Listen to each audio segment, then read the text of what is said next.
എന്ത് ചെയ്യുന്നു? ബിസിനസ് ആണ്. എന്ത് business? None of your business. നമസ്കാരം, എല്ലാവർക്കും മറ്റൊരു വീഡിയോയിലേക്ക് സ്വാഗതം. നിങ്ങൾ എന്ത് ചെയ്യുന്നു എന്ന് ചോദിക്കുമ്പോൾ നമ്മളോട് ബിസിനസ് ചെയ്യുന്നു എന്ന് പറയുന്ന പല ആൾക്കാരുണ്ട്. ഒരുപക്ഷെ നിങ്ങളിൽ ചില ആൾക്കാർ നിങ്ങളോട് നിങ്ങൾ എന്ത് ചെയ്യുന്നു എന്ന് ചോദിക്കുമ്പോൾ ഞാൻ ബിസിനസ് ചെയ്യുന്നു എന്ന് പറയാറുണ്ട്. യഥാർത്ഥത്തിൽ നിങ്ങൾ ബിസിനസ് ആണോ ചെയ്യുന്നത് അതോ സെൽഫ് എംപ്ലോയിഡ് ആണോ? അതാണ് ഇന്നത്തെ വീഡിയോയിൽ നോക്കുന്നത്.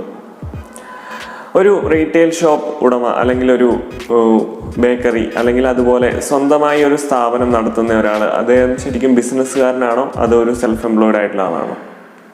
സ്വന്തമായിട്ട് പ്രാക്ടീസ് ചെയ്യുന്ന, സ്വന്തമായിട്ടൊരു ക്ലിനിക്ക് ഇട്ട് അതിൽ പ്രാക്ടീസ് ചെയ്യുന്ന ഒരു ഡോക്ടർ, അദ്ദേഹം സെൽഫ് എംപ്ലോയിഡ് ആണോ അതോ ഒരു ബിസിനസ്മാൻ ആണോ? സ്വന്തമായി മറ്റെന്തെങ്കിലും ഒരു അക്കൗണ്ടിങ് ഫേമോ അല്ലെങ്കിൽ ലോയറോ അങ്ങനെ ആരെങ്കിലും, അദ്ദേഹം ചെയ്യുന്നത് ഒരു സെൽഫ് എംപ്ലോയ്മെൻ്റ് ആണോ അതോ ഒരു ബിസിനസ്സാണോ? ഇനി വീടുകൾ തോറും കയറി ഇറങ്ങി നടന്ന് എന്തെങ്കിലും സാധനങ്ങൾ വിൽക്കുന്ന സെയിൽസ് പേഴ്സൺസ്, അവർ ചെയ്യുന്നത് സെൽഫ് എംപ്ലോയ്മെൻ്റ് ആണോ അതോ ബിസിനസ്സാണോ? ഈ പറയുന്ന എല്ലാവരും ചെയ്യുന്നത് ആക്ച്വലി സെൽഫ് എംപ്ലോയ്മെൻ്റ് ആണ്. ഒരു കട രാവിലെ വന്ന് ഷട്ടർ തുറന്ന് പ്രവർത്തിക്കുന്നത് മുതൽ വൈകുന്നേരം ഏറ്റവും അവസാനം അക്കൗണ്ടും കാര്യങ്ങളും ക്യാഷും എല്ലാം ക്ലോസ് ചെയ്ത് എല്ലാം എടുത്തു വെച്ച് ഷട്ടറിട്ട് പോകുന്ന ഒരാളെ സംബന്ധിച്ചിടത്തോളം അയാളൊരു സെൽഫ് എംപ്ലോയർ ആണ്, അല്ലാതെ ഒരു ബിസിനസ് പേഴ്സൺ അല്ല എന്നുള്ള കാര്യമാണ് മനസ്സിലാക്കിയിരിക്കേണ്ടത്. റോബർട്ട് കിയോസാക്കി എഴുതിയ റിച്ച് ഡാഡ് പുവർ ഡാഡ് എന്ന് പറയുന്ന പുസ്തകത്തിലാണ് ഈ കൺസെപ്റ്റിനെ കുറിച്ച് ഏറ്റവും വ്യക്തമായിട്ട് മനസ്സിലാക്കിയിരിക്കുന്നത്.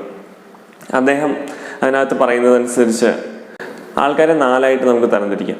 ഒന്ന് എംപ്ലോയിഡ്, രണ്ടാമത്തത് സെൽഫ് എംപ്ലോയിഡ്, പിന്നെ ബിസിനസ്മാൻ, നാലാമത്തത് ഇൻവെസ്റ്റേഴ്സ്.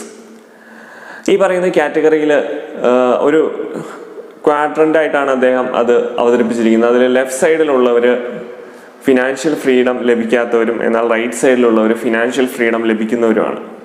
ഇതിനെക്കുറിച്ച് വിശദമായിട്ട് ഞാൻ വേറൊരു വീഡിയോ ചെയ്തിട്ടുണ്ട്. ആ ബുക്കിൻ്റെ സമ്മറി എന്നുള്ള രീതിയിലൊരു വീഡിയോ ചെയ്തിട്ടുണ്ട്. അതുപോലെ മറ്റൊരു വീഡിയോയും ചെയ്തിട്ടുണ്ട്, റിച്ച് ഡാഡ് പുവർ ഡാഡ് എന്ന് പറഞ്ഞ പുസ്തകത്തെക്കുറിച്ച്. ഞാൻ 2 വീഡിയോസ് ഉണ്ട്. നിങ്ങൾക്ക് ആ വീഡിയോസ് ലിങ്കിൽ ഡിസ്ക്രിപ്ഷനിലെ ലിങ്കിൽ ചെക്ക് ചെയ്യാവുന്നതാണ്. അതേപോലെ ഐ ബട്ടണിൽ ഞാൻ കൊടുക്കുന്നതാണ്. എന്തുകൊണ്ടാണ് ഞാൻ നേരത്തെ പറഞ്ഞവരൊക്കെ ഒരു സെൽഫ് എംപ്ലോയിഡ് എന്നുള്ള കാറ്റഗറിയിലേക്ക് വരുന്നതെന്ന് ചോദിച്ചിട്ടുണ്ടെങ്കിൽ, അവരെല്ലാവരും അവരുടെ സമയം എവിടെയെങ്കിലും സ്പെൻഡ് ചെയ്ത് അതിൽ നിന്നാണ് അവരുടെ വരുമാനം ഉണ്ടാവുന്നത്. എംപ്ലോയീസിൻ്റെ കാര്യത്തിൽ അങ്ങനെയാണ്. അവർ മറ്റൊരു എംപ്ലോയറുടെ കീഴിൽ വർക്ക് ചെയ്യുമ്പോൾ അവരവരുടെ സമയം അവിടെ ആ എംപ്ലോയർക്ക് കൊടുത്തിട്ട് അതിന് പകരമായിട്ട് അവരുടെ വരുമാനമായിട്ടുള്ള സാലറി അവർക്ക് ലഭിക്കുന്നത്. ഇതേ കേസ് തന്നെയാണ് സെൽഫ് എംപ്ലോയിഡ് ആയിട്ടുള്ള ആൾക്കാരുടെ കേസിലും വരിക.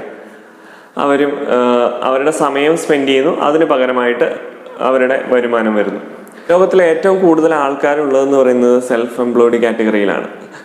ഏറ്റവും ചെറിയ കൂലി വേലക്കാരൻ മുതൽ വലിയ ഡോക്ടർമാർ, സ്വന്തമായിട്ട് പ്രാക്ടീസ് ചെയ്യുന്ന വലിയ ഡോക്ടർമാർ വരെയുള്ള ഒരു കാറ്റഗറി അല്ലെങ്കിൽ അങ്ങനെ ഒരു ആൾക്കാർ വരെ ഈ സെൽഫ് എംപ്ലോയിഡ് എന്ന് പറയുന്ന ഗണത്തിൽ വരുന്നു. കാരണം പറമ്പിൽ കളയ്ക്കാൻ വരുന്ന ആളാണെങ്കിൽ പോലും അദ്ദേഹത്തിൻ്റെ സമയവും അധ്വാനവും സ്പെൻഡ് ചെയ്തിട്ടാണ് അദ്ദേഹം ഒരു ഇൻകം നേടുന്നത്. അതുപോലെ തന്നെയാണ് ഒരു ഡോക്ടറുടെ കാര്യം. അദ്ദേഹത്തിൻ്റെ സമയവും സ്പെൻഡ് ചെയ്താൽ തന്നെയാണ് അദ്ദേഹം ഒരു വരുമാനം നേടുന്നത്. എന്നാൽ അതേസമയം ബിസിനസ് അല്ലെങ്കിൽ ഇൻവെസ്റ്റേഴ്സിന് ചെയ്യുന്നവർക്ക്, അവരെ സംബന്ധിച്ചിടത്തോളം അവരുടെ ഇൻകം എന്ന് പറയുന്നത് പാസീവ് ഇൻകമാണ്. അതായത് അവർ ജോലി ചെയ്യാത്ത സമയത്തും അവർക്കൊരു വരുമാനം ലഭിക്കുന്നു എന്നുള്ളതാണ്. അങ്ങനെ ഒരു ഉദാഹരണം പറയാനാണെങ്കിൽ, നമുക്ക് വേണമെങ്കിൽ ഒരു റെസ്റ്റോറൻറ്റ് നടത്തുന്ന ഒരാളെ എടുക്കാം, അല്ലെങ്കിൽ ഒരു സൂപ്പർ മാർക്കറ്റ് നടത്തുന്ന ഒരാൾ. അവിടെ അവർ പോയി ഇരിക്കുന്നില്ല. അതായത് ഇതിൻ്റെ മുതലാളിമാർ അവിടെ പോയി ഇരിക്കാതെ തന്നെയാണ് കാര്യങ്ങൾ നടക്കുന്നതെങ്കിൽ ഒരു ബിസിനസ്സായിട്ട് നമുക്ക് പരിഗണിക്കാം. അവിടെ ഒരു എഫിഷ്യൻ്റ് ആയിട്ടുള്ള ഒരു മാനേജർ ഉണ്ടാവും ആ കാര്യങ്ങളെല്ലാം മാനേജ് ചെയ്യാനായിട്ട്. അദ്ദേഹം അതെല്ലാം നോക്കി നടത്തുകയും അതുപോലെ മറ്റ് എംപ്ലോയീസ്, ഇപ്പം വെയിറ്റേഴ്സും അതുപോലെ മറ്റ് ക്യാഷ് കൈകാര്യം ചെയ്യുന്നവരും, അല്ലെങ്കിൽ സൂപ്പർ മാർക്കറ്റിലാണെങ്കിൽ സാധനങ്ങൾ കൊടുക്കുന്നവരും അതേപോലെ ബില്ല് ചെയ്യുന്നവരും, അങ്ങനെ ഒരു സിസ്റ്റം അവിടെ നിലവിൽ വരും ആ ബിസിനസ്സിൽ.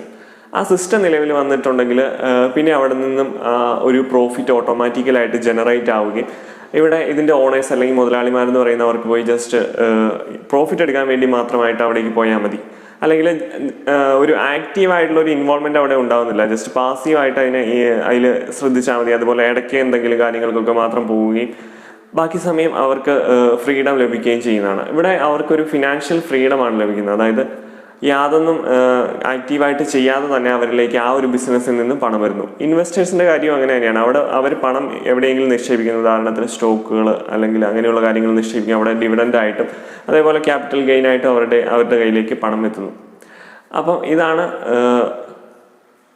ഈ ക്വാഡ്രൻറ്റിലെ ലെഫ്റ്റ് അല്ലെങ്കിൽ റൈറ്റ് സൈഡിലുള്ള ഡിഫറെൻറ്റ് ഫിനാൻഷ്യൽ ഫ്രീഡം ഉള്ളവരും ഇല്ലാത്തവരും തമ്മിലുള്ള വ്യത്യാസം എന്ന് പറയുന്നത്. ഇനിയിപ്പോൾ നിങ്ങൾ ഒരു സെൽഫ് എംപ്ലോയിഡ് ആയിട്ടുള്ള ഒരു പേഴ്സൺ ആണെന്ന് വിചാരിക്കുക. ഉദാഹരണത്തിന് സ്വന്തമായിട്ടൊരു ഷോപ്പ് നടത്തുകയോ അല്ലെങ്കിൽ അതുപോലെ ഒരു സ്ഥാപനം നടത്തുകയോ ചെയ്യുന്ന ആളാണെങ്കിൽ നിങ്ങൾക്ക് പടിപടിയായിട്ട് ഇതിനെ ഒരു ബിസിനസ്സാക്കി മാറ്റാനായിട്ട് സാധിക്കും.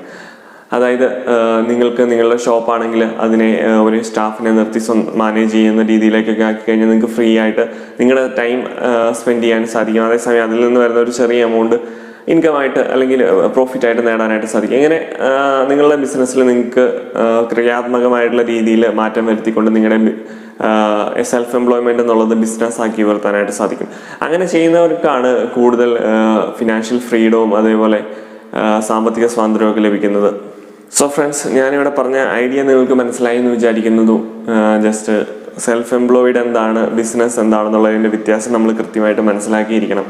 എങ്കിൽ മാത്രമേ ഒരു ശോഭനമായ ഭാവി ഉണ്ടാകാൻ സാധിക്കുകയുള്ളൂ. നിങ്ങളിപ്പം എന്തെങ്കിലും ഒരു എൻ്റർപ്രണർഷിപ്പിലേക്ക് തയ്യാറെടുക്കുകയാണെങ്കിൽ ഒരുപക്ഷെ ആദ്യം നിങ്ങൾ സെൽഫ് എംപ്ലോയിഡ് ആയിട്ട് തുടങ്ങിയാലും പിന്നീട് പതിയെ അതിനെ ബിസിനസ്സാക്കി മാറ്റാനായിട്ട് ശ്രദ്ധിക്കുക. എങ്കിൽ മാത്രമേ നമുക്കൊരു സക്സസ്ഫുൾ ആയിട്ടുള്ള ഒരു ബിസിനസ്മാനായിട്ട് മാറാനായിട്ട് സാധിക്കത്തുള്ളൂ.